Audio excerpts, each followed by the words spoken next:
ำยังไงไม่รู้ทุกอย่างกลายเป็นสีชมพูทันใดเธอรู้ไหมใจฉันไหวหวั่นเวลาที่ได้ใกล้กันหัวใจฉันแทบจะวา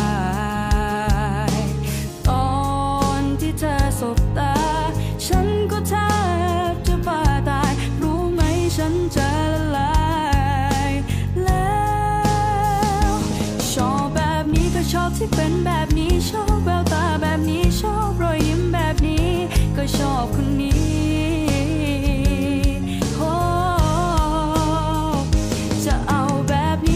ที่เป็นแบบนี้จะเอาแววตาแบบนี้จะเอารอยยิ้มแบบนี้จะเอาคนนี้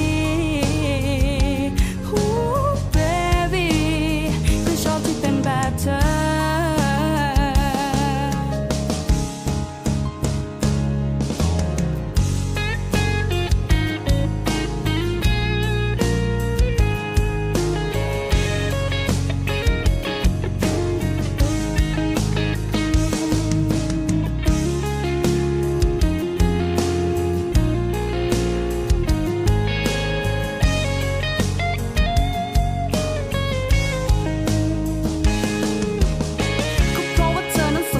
ไม่เหมือนใครที่ผ่านมาจะกี่สิบล้านคนก็ไม่มีใครเคยเข้าตาแค่อยากจะบอกกับเธอให้รู้ไว้ว่าเธอมีความพิเศษที่อยู่บนความธรรมดาไม่ว่าจะเป็นแววตารอยยิ้มหรือเสียงหัวเราะเพราะเธอไม่เคยเหมือนใครเป็นแบบของเธอโดยเฉพาะคนอื่นจะเป็นยังไงฉันเองก็ไม่รู้แต่ที่